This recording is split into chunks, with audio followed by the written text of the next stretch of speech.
ادامه میدهیم به حل کردن مسئله های کار خطی المپیادای خوانندگان صنف 10. مسئله 3 میگوید که نوع مسئله یافتن سرعت میانه اتومبیل در راه از شهر دوشنبه تا به ناحیه همدانی اگر مسافه عمومی به 180 کیلومتر برابر باشد. مسافه بین همین شهرها 180 کیلومتر. یعنی مسئله 3 S برابر است به 180 کیلومتر. سوال 1 میگوید که یعنی قسم یکم مسئله سرعت اتومبیل را با چی یابید؟ با متر تقسیم ثانیه یابید اگر این مسافه را در 3 ساعت طی کرده باشد. بله 3 ساعت. یعنی سرعت میانه را سرعت اتومبیل با متر تقسیم ثانیه یابید اگر در 3 ساعت طی کرده باشد. یعنی که t برابر چی؟ 3 ساعت. از بس که میگه که با متر تقسیم ثانیه یابید ما چیکار میکنیم؟ 180 کیلومتر با چی میگردونیم؟ میشه 180,000 متر 3 ساعت به ثانیه میگردونیم میشه 323600 میشه 10800 ثانیه. کالکولاتور گیریم و ما باید سرعت میانه اتومبیل رو یابیم اگر که در 3 ساعت رفته باشد. یعنی که از این شرط استفاده برده با مترها و ثانیه ها یابیم. باید v برابر s تقسیم که از فرمول سرعت استفاده میبریم و در جای آن همین s و t قیمت های عددی رو میگذاریم. v برابر است و s مو در دو ده ها به ما معلوم است که این به 180 کیلومتر که 180,000 متر برابر است. t ما 10800 ثانیه. در اینجا صدها اختصار میشوند میموند 1800 تقسیم 108. بعد 6 چند است؟ یعنی تقریبا 16 و از 7 متر تقسیم ثانیه. این جواب به سوال اول مسئله بود. سوال دوم مسئله میگه که اگر اتومبیل نصف اول راه را با سرعت 60 کیلومتر تقسیم ساعت و نصف دیگر راه را با سرعت 90 کیلومتر طی کرده باشد سرعت میانه حرکت اتومبیل را یابید. یعنی ببینید که شرط دوم میگه که نصف اول راه یعنی راه ما در عموم 180 کیلومتر است. نصف اول راه یعنی گوش که بچه نصف اول راه یعنی 90 کیلومتر. نصف یعنی اول راه رو اتومبیل با سرعت چند؟ با سرعت 60 کیلومتر تقسیم ساعت و نصف دیگرش با سرعت 90 کیلومتر تقسیم ساعت طی میکنه. یعنی که قسم دوم مثلا میگه که v1 برابر 60 کیلومتر تقسیم ساعت نصف اول راه یعنی چقدر راه؟ یعنی s1 برابر 90 کیلومتر راه. v2 برابر 90 کیلومتر تقسیم ساعت نصف دوم راه است. یعنی s2 هم 90 کیلومتر. s2 هم همون قدر بشه برای که نصف است. سرعت میانه اتومبیل را یابید اگر که آن همین طور حرکت کرده باشد. برای سرعت میانه اش را میابیم. برای یافتن سرعت میانه با ما در کار است تمام راه و تمام وقت. تمام راه الکی به ما معلوم است 180 کیلومتر. تمام وقت رو میابیم خلاص.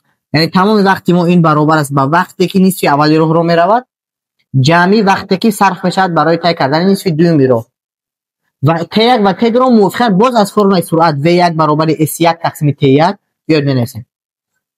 v1 برابر s1 تقسیم t1 و v2 برابر s2 تقسیم t2. از اینجا t1 رو میابیم میشود s1 تقسیم v1. یعنی که وقتی t1 رو میابیم آنها با v1 جای عوض میکنند. چون که من چند بار قید کردم در دیگر مسئله ها که وقتی نامعلوم در پایان باشد و با عدد آن طرف بودگی جای عوض میکنه. تمام. موافقاً t2 هم همین طور t2 برابر s2 تقسیم v2.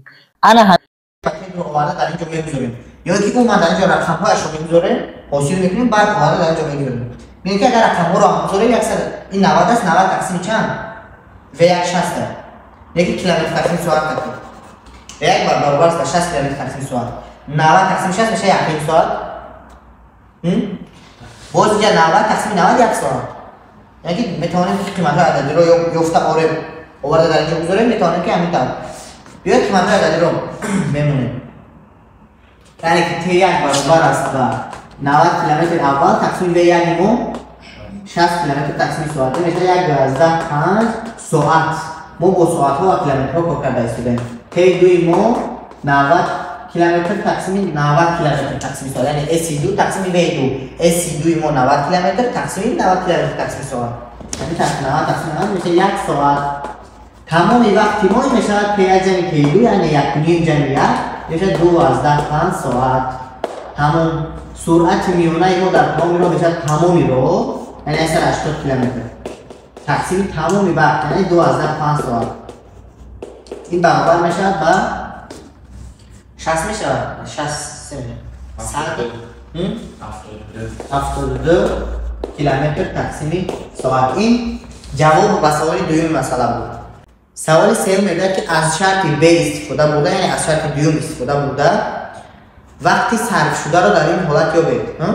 ما الان رو گفتیم 2 ساعت همین یعنی که ما اگر این رو نمی‌گفتیم پس میگیم که وقتی صرف شده برابر است از فرمول سرعت s تقسیم سرعت میانه تمامی رو تقسیم سرعت میانه تمامی رو ما چند 380 تقسیم سرعت میانه ما 72 این باز میبره تقسیم کنیم اگر 12 ساعت یعنی که با این رو هم میتونیم نک در اول ما حالا این رو یافتم برای تی و تی رو یافتن و آنها رو جمع کردن تمام وقت صرف شده علاقه چطوری که در خودی مسئله قید شده است که از شرط ب استفاده برید اما ما در شرط ب علاقه اون رو یافتیم. این در شرط ب از ما وقت عمومی رو نپرسیده است از ما سرعت میانه رو پرسیده است اما ما در همون شرط ب یافتیم که این جواب به شرط 3 میشه شرط 3 الان شرط د یعنی شرط 4 مثلا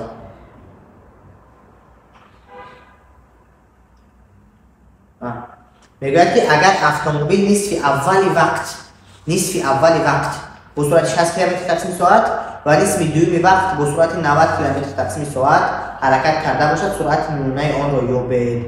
اکنون ببینید که در اینجا وقتی گپ درباره نصف وقت میرود ما نمیدونیم که نصف وقت چقدر است یعنی وقت ما این 2.5 نیست این 2.5 ساعت در حالت هست که ما نصف اول راه رو رفته باشه بعد نصف دوم رو با همین صورت ها نه که وقتی علاقه وقت نصف اول یا که دوم وقت میگوید ما وقت رو نمیدونیم.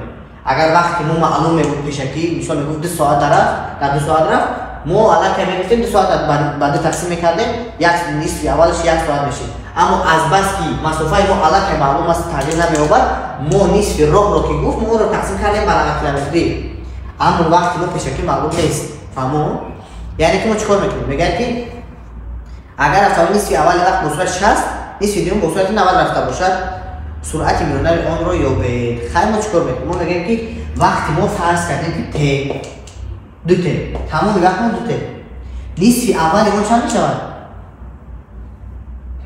ت نصف دومش ت انا ت ثانیه ت ساعت با سرعت v1 رفت با سرعت 60 رفت هم خیلی است یعنی که نگاه کنید ما میگویم که برای یافتن سرعت میانه ما لازم است تمام راه که علاقه غیر معلوم است تقسیم تمام وقت که ما آن رو گفتیم که 2 است فرض کردیم که 2 است تمام راه تقسیم تمام وقت اما